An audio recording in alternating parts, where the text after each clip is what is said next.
Hello everyone, this is Nishu and you are watching unusual way. तो आज बात करेंगे हम chapter 3 politics of plan development के further topics. So this is the part 3 of this chapter. इससे पहले हमने इसके काफ़ी सारे टॉपिक्स को डिस्कस कर लिया है। If you haven't check it so please check it, आपको काफ़ी हेल्प मिलने वाली है। तो चलिए शुरू करते हैं इस चैप्टर के फर्दर टॉपिक्स। सो इसमें हमें पढ़ना है अब फूड क्राइसिस। तो देखिए अब क्या हो रहा था इंडिया में 1965 से लेके 1967 के बीच इंडिया में फूड क्राइसिस हो गया था। मतलब खाद्यान्न संकट आ गया था, खाद्यान्न की इंडिया में कमी हो गई थी। और सबसे ज़्यादा जो प्रभावित स्टेट्स थे वो था बिहार।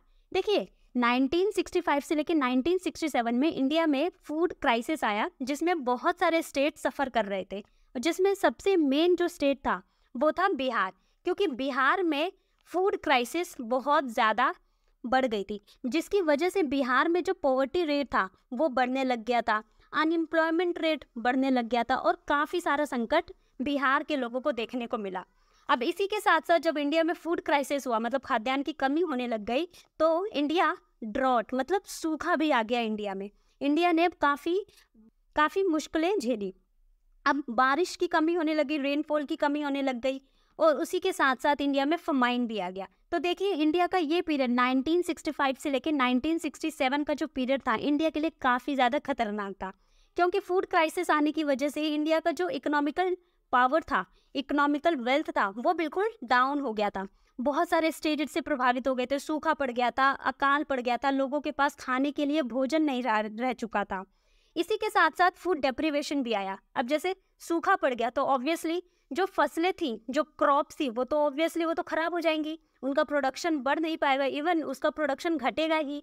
तो इंडिया में फूड डेप्रिवेशन आ गया। अब लोगों के पास भोजन की कमी आने लग गई, और जब भोजन की कमी होने लग गई तो ऑब्वियसली लोग अब कम खाएंगे, और अगर वो कम खाएंगे तो उनको जो प्रॉपर न्यूट्रिशंस होते हैं वो नहीं मिल पाएगा। और यही हुआ इंडिया में लोगों को जब प्रॉपर न्यूट्रिशन नहीं मिल पाया तो इंडिया में माल न्यूट्रिशन की सिचुएशन क्रिएट हो गई, जिससे काफ़ी लोगों की तो मृत्यु भी हो गई। सो आप समझ सकते हैं कि ये फूड क्राइसिस इंडिया में कितना ज़्यादा भयंकर रूप ले चुका था। अब इसी दौरान स्टेट के ऊपर भी प्रेशर था कि उसको भी कुछ ना कुछ करना था। इसी के साथ साथ इंडिया पे एक्सटर्नल प्रेशर भी था। अब देखिए इंडिया के अंदर तो प्रेशर था ही, क्योंकि फार्मर्स जो थे वो उनका प्रोडक्शन ख़त्म हो रहा था, उनकी क्रॉप्स ख़राब हो रही थी, तो इंटरनल लोग थे वो तो सरकार के ऊपर प्रेशर बना ही रहे थे। बट एक्सटर्नल प्रेशर भी था इंडिया के ऊपर, क्योंकि बहुत सारी कंट्रीज थी जो इंडिया को क्रिटिसाइज करने लग गई थी। तो इसी के साथ साथ इंडिया को एक्सटर्नल प्रेशर भी फेस करना पड़ा। और उसके बाद इंडियन गवर्नमेंट ने ये डिसाइड करा कि अब हम अकेले नहीं काम कर सकते, जब हमारे पास इतनी बड़ी संकट आई है तो हमें इसको सुलझाने के लिए किसी की मदद लेनी होगी। तो देन इंडिया यूएसए के ऊपर डिपेंड हो जाता है, यूएसए से मदद मांगता है। मदद तो हमने काफ़ी कंट्रीज से मांगी थी, बट यूएसए से हमने ज़्यादा हेल्प ली थी। ओके, तो उस समय इंडिया क्या करता है, अपनी जो पॉलिसी थी वो चेंज करता है, न्यू पॉलिसी को अडॉप्ट करता है, जिसके तहत इंडिया में फूड सफिशिएंसी को बनाए रखा जा सके। ये इंडिया की सोच थी, क्योंकि इंडिया फूड क्राइसिस फेस कर रहा था। तो ये तो न्यू पॉलिसी इंडिया के द्वारा अपनाई गई, ताकि जो इंडिया में फूड सफिशिएंसी है, मतलब फूड को पर्याप्त रूप से बनाया जा सके, इसलिए इंडिया ने अपनी पॉलिसीज को चेंज करा। और क्या करा, इसके तहत वीट को इंपोर्ट करा, मतलब गेहूं दूसरे देशों से इंडिया में गेहूं को लाया गया, ताकि इंडिया में जो फूड क्राइसिस आया था उसको अच्छे से सॉल्व करा जा सके। और इसी के साथ साथ इंडिया ने फॉरेन एड भी लेना शुरू कर दिया था, मतलब बाहरी देशों से, जो फॉरेन कंट्रीज थी उनसे फाइनेंशियल हेल्प लेना भी शुरू कर दिया था, क्योंकि इंडिया उस समय पे इतना स्ट्रॉन्ग नहीं था कि वो सारी चीज़ें अपने दम पे कर सके। तो इसलिए इंडिया ने काफ़ी कंट्रीज से हेल्प भी ली। तो इसी के तहत, इसी के साथ साथ जब ये सारे काम हो रहे थे, देखिए ये सारा जो अभी हमने बात करा ना, ये सारा बैकग्राउंड था जिसकी वजह से एक रिवॉल्यूशन इंडिया में आया, और वो था ग्रीन रिवॉल्यूशन। तो यही सारे जो बैकग्राउंड था वो जो हमने डिस्कस करा, उसी की वजह से इंडिया में ग्रीन रिवॉल्यूशन आया। अब इंडिया ग्रीन रिवॉल्यूशन क्या है, देखिए इसके तहत इंडिया ने, अभी हमने बात करी कि फॉरेन कंट्रीज से हेल्प ली थी, तो इंडिया ने HYV सीड्स, मतलब high yield variety seed, India ने दूसरे देशों से ऐसे सीड्स लेना शुरू करा जो बहुत उत्तम क्वालिटी के हो, जो बहुत अच्छे क्वालिटी के हो, जिससे जो क्रॉप्स जो एग्रीकल्चर करे तो उसका जो प्रोडक्शन है वो ज़्यादा से ज़्यादा हो सके। तो इसलिए इसके ग्रीन रिवोल्यूशन के तहत इंडिया ने अदर कंट्रीज से जो अच्छे वैरायटी के सीड्स होते हैं, जो बीज अच्छे हैं, जो प्रोडक्शन ज़्यादा कर सके, वो सीड्स हमने लेना शुरू कर दिया। इसी के तहत हमने फर्टिलाइजर्स भी इंडिया में इंट्रोड्यूस करवाए। जैसे कई बार ऐसा होता था कि जब हम फसलें उगाते थे तो जो सॉइल थी उसकी जो फर्टिलिटी थी वो लॉस हो जाती थी।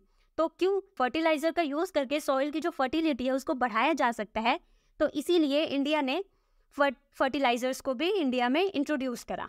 इसी के साथ साथ इंडिया पेस्टिसाइड्स की ओर भी बढ़ा।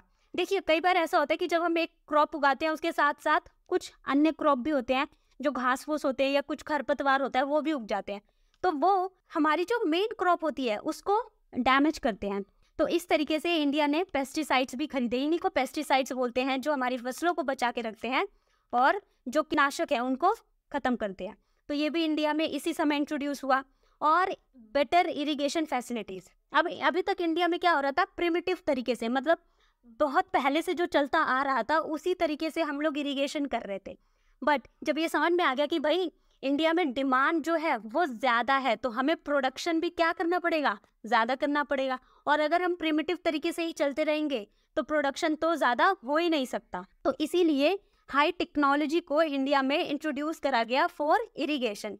तो लोगों ने अब इरिगेशन में भी जो सिंचाई करते हैं उसमें भी हाई टेक्नोलॉजी का यूज़ करना शुरू कर दिया, जिससे कि प्रोडक्शन काफ़ी बढ़ा। ओके, तो अगर हम इंडिया की बात करें तो इंडिया में MS स्वामीनाथन वो व्यक्ति थे जिन्होंने ग्रीन रिवॉल्यूशन को इंडिया में इंट्रोड्यूस करा और father of green revolution in India भी माने जाते हैं। तो please remember the name of MS Swaminathan because it is very important कि इंडिया में ग्रीन रिवॉल्यूशन का श्रेय किसको जाता है। सो ही इज़ MS स्वामीनाथन, यही इंडिया के फादर ऑफ ग्रीन रिवॉल्यूशन कहे जाते हैं। ओके, सो अब हम आगे बढ़ते हैं। अब हम बात करेंगे इसके बेनिफिट्स के बारे में कि जब ग्रीन रिवॉल्यूशन इंडिया में लाया गया तो इसके पॉजिटिव बेनिफिट्स क्या क्या थे। देखिए, पहला था इंक्रीज एग्रीकल्चरल प्रोडक्शन। ऑब्वियसली हमने देखा कि कितने सारी चीज़ें हमने इंडिया में इंट्रोड्यूस करी थी, जैसे हमने पेस्टिसाइड्स इंट्रोड्यूस करा, फर्टिलाइजर्स इंट्रोड्यूस करा और इरिगेशन में एडवांस टेक्नोलॉजी का यूज़ करा। तो इस वजह से इंडिया में जो एग्रीकल्चर प्रोडक्शन था वो बहुत ज़्यादा बढ़ा और लोगों को रोज़गार भी मिलने लग गया।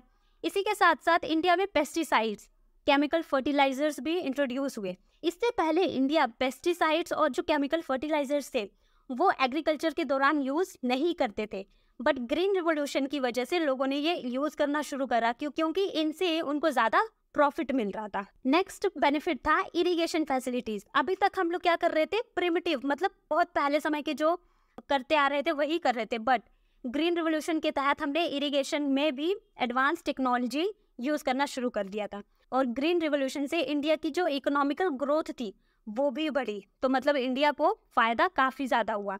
इसी के तहत इंडिया में काफ़ी सारे एडवांस टेक्नोलॉजी भी इंट्रोड्यूस हो गई। अब लोग हाथों से या प्रिमिटिव तरीके से काम नहीं करते थे या एग्रीकल्चर नहीं करते थे, अब लोग एडवांस टेक्नोलॉजी का यूज़ करते थे, जिससे उनके प्रोडक्शन पे काफ़ी प्रभाव पड़ा, काफ़ी बढ़ा। और इसी तरीके से इंडिया में प्रिमिटिव क्रॉप्स को रिप्लेस कर दिए कैश क्रॉप्स ने। अब देखिए प्रिमिटिव क्रॉप्स कौन से होते हैं। प्रिमिटिव क्रॉप्स उनको बोलते हैं जिनको उगा कर, जैसे फॉर एग्जांपल किसी क्रॉप का एग्रीकल्चर किया, मतलब खेती करी गई और उससे उगा कर हमें सिर्फ अपना घर चलाने में मदद मिल रही है, सो वो होते हैं प्रिमिटिव क्रॉप्स, जिनको हम पुरानी टेक्नोलॉजी के तहत उगाते थे। बट कैश क्रॉप्स क्या होती हैं, जैसे फॉर एग्जांपल किसी क्रॉप को उगाया और उसे मार्केट में तुरंत बेच दिया और क्योंकि उसकी डिमांड भी थी इसलिए वो बिक भी गया और बिकने के बाद किसान के पास तुरंत पैसा आ गया, हाथों में पैसा आ गया, तो उनको बोलते हैं कैश क्रॉप्स। तो देखिए फ़ायदा सबसे ज़्यादा तो कैश क्रॉप से ही होता है। प्रिमिटिव क्रॉप्स तो तब फ़ायदेमंद होता है जब हम अपने घर के लिए उगाते हैं, बट अगर किसी को पैसा चाहिए तो ऑब्वियसली कैश क्रॉप्स को उगाना पड़ेगा। तो ये कॉन्सेप्ट इंडिया में ग्रीन रिवॉल्यूशन के तहत ही आए थे। ओके, तो अब हमने पॉजिटिव इफेक्ट्स के बारे में बात कर लिया है, अब हम बात करेंगे negative effects of green revolution कि इंडिया में ग्रीन रिवॉल्यूशन के हार्मफुल इफेक्ट्स क्या थे। अब देखिए कुछ पॉजिटिव इफेक्ट्स थे तो ऑब्वियसली कुछ नेगेटिव भी इफेक्ट्स होंगे, तो चलिए देखते हैं। पहला है रीजनल इनइक्वालिटीज़, मतलब ग्रीन रिवॉल्यूशन की वजह से इंडिया में रीजनल इनइक्वालिटीज़ आ गई थी। जैसे हरियाणा, पंजाब और वेस्टर्न यूपी, ये कुछ ऐसे स्टेट्स थे जहाँ पर ज़्यादा फ़ायदा हुआ। ये बहुत ज़्यादा प्रॉस्पर्स हुए। लेकिन जो अदर पार्ट्स थे, मतलब जो इंडिया के और पार्ट्स थे और स्टेट्स थे, उनको ग्रीन रिवोल्यूशन से फ़ायदा नहीं हुआ। यही इसका एक ड्रॉबैक है, क्योंकि कुछ ही लोग थे जो ग्रीन रिवोल्यूशन का फ़ायदा ले रहे थे, जैसे पंजाब, हरियाणा और पूरा यूपी भी नहीं, सिर्फ यूपी का वेस्टर्न भाग, पश्चिमी भाग ही ग्रीन रिवोल्यूशन से काफ़ी ज़्यादा फ़ायदा लिया। लेकिन जो अदर स्टेट्स थे वो तो वैसे ही रह गए, बैकवर्ड ही रह गए, उनका कोई भी फ़ायदा नहीं हुआ। तो इससे रीजनल इनइक्वालिटी बढ़ी इंडिया में। सेकंड है gulf between rich and poor peasant. देखिए, जो ग्रीन रिवोल्यूशन इंडिया में इंट्रोड्यूस हुआ था ना, वो छोटे जो किसान थे, जो छोटे पीजेंट्स थे, उनकी पहुंच तो यहाँ तक हो ही नहीं पा रही थी। जो बड़े पीजेंट्स थे, मतलब जो रिच थे, जिनके पास बहुत सारी लैंड पहले से ही अवेलेबल थी, वही ग्रीन रिवोल्यूशन का फ़ायदा ले पा रहे थे, जिसकी वजह से अब जो गरीब किसान है वो तो फ़ायदा ले नहीं पाए, लेकिन जो अमीर किसान है वो पूरा फ़ायदा लिया। तो फ़ायदा रिच किसानों को ही हुआ, जिसकी वजह से इंडिया में जो खाई थी, मतलब जो गैप था रिच और पुअर के बीच में, वो बढ़ गया। ये एक अनदर ड्रॉबैक है ग्रीन रिवोल्यूशन का। नेक्स्ट क्या है? Environmental degradation. अब देखिए, इस दौरान हमने काफ़ी सारे केमिकल्स यूज़ करे, जैसे पेस्टिसाइड्स यूज़ करा, और फिर केमिकल फर्टिलाइज़र यूज़ करा, एडवांस टेक्नोलॉजी यूज़ करी इरिगेशन में। तो काफ़ी सारी हमने टेक्नोलॉजी यूज़ करी थी, जिसकी वजह से इंडिया का जो एनवायरनमेंट था वो काफ़ी ज़्यादा डिग्रेड हो गया था। मतलब इंडिया के एनवायरनमेंट को काफ़ी ज़्यादा प्रभाव पड़ा था और वो ख़राब हो रहा था। और इसी के साथ साथ loss of soil fertility India में, क्योंकि अब देखिए, जब एक ही लैंड है, यहाँ सॉइल है मान लेते हैं, और आप बार बार अलग अलग केमिकल्स का यूज़ कर रहे हैं, तो ऑब्वियसली एक समय ऐसा आएगा जब ये सॉइल बैरन हो जाएगी, मतलब बंजर हो जाएगी। अब यहाँ पर आप कितना भी केमिकल यूज़ कर लो, यहाँ पर क्रॉप नहीं उग पाएगी। तो यही सिचुएशन इंडिया के सामने उभरा कि हमने इतने सारे केमिकल, फर्टिलाइज़र, पेस्टिसाइड्स यूज़ कर लिए कि इंडिया की जो सॉइल थी ना, वही बैरन हो गई, मतलब बंजर हो गई। उसकी जो उपजाऊपन था, फर्टिलिटी थी, वो हमने खो दी। सो ये थे negative effects of green revolution. So please remember it, because ये क्वेश्चन हमेशा 4 मार्क्स या 6 मार्क्स में ही आता है। तो आपको सबसे पहले उसकी डिस्क्रिप्शन लिखनी पड़ेगी, फिर उसके पॉजिटिव इफेक्ट्स लिखने पड़ेंगे, और फिर उसके नेगेटिव इफेक्ट्स लिखने पड़ेंगे। सो आप इनमें से कोई भी पॉइंट्स 2 या 3 को एक्सप्लेन कर सकते हैं। ओके, तो अब हम बात करते हैं वाइट रिवोल्यूशन। जिस तरीके से इंडिया में ग्रीन रिवोल्यूशन आया था ना, उसी तरीके से इंडिया में वाइट रिवोल्यूशन भी आया था। अगर ग्रीन रिवोल्यूशन एग्रीकल्चर से रिलेटेड था, तो वाइट रिवोल्यूशन मिल्क से रिलेटेड था, जिसे वर्गीस कुरियन जी ने शुरू किया था, और इन्हीं को मिल्क मैन ऑफ इंडिया भी बोला जाता है। ओके, तो ये याद रखिएगा कि वाइट रिवोल्यूशन किसने शुरू किया था। तो वाइट रिवोल्यूशन वर्गीस कुरियन ने शुरू करा था, और उन्हें मिल्क मैन ऑफ इंडिया भी कहा जाता है। अब जो वर्गीस कुरियन जी थे ना, वो गुजरात से थे, और इन्होंने अमूल नाम से एक कोऑपरेटिव मूवमेंट चलाया। ये मूवमेंट 1970 में बहुत ज़्यादा पॉपुलर हो गया, और इसको ऑपरेशन फ्लड के नाम से भी जाना गया, क्योंकि जो मिल्क था वो हर स्टेट में, हर लोकेलिटी में अवेलेबल नहीं था पहले। बट अमूल के आने से जो मिल्क था वो इंडिया के हर पार्ट में अवेलेबल होने लग गया, इसीलिए इसको ऑपरेशन फ्लड भी बोलते हैं। इसकी वजह से कई लोगों को एम्प्लॉयमेंट मिला, मतलब रोजगार मिला। अब देखिए, कहीं एक प्लेस से दूसरे प्लेस में अगर मिल्क पहुंचाना है तो ऑब्वियसली लोगों को चाहिए होंगे उनके लिए, तो लोगों ने इन पे काम करना शुरू करा, जिसकी वजह से जो हमारा अनएम्प्लॉयमेंट रेट था वो नीचे गया, लोगों को रोजगार मिला, और इसी के साथ साथ इंडिया में पॉवर्टी थोड़ी सी कम हो गई थी, क्योंकि काफ़ी लोगों को रोजगार मिल चुका था। तो ये था green revolution. I hope that video was helpful for you all. So that's all for today. Now we have completed this chapter, and if you like that video, so please hit the bell icon and subscribe the channel. Thank you so much.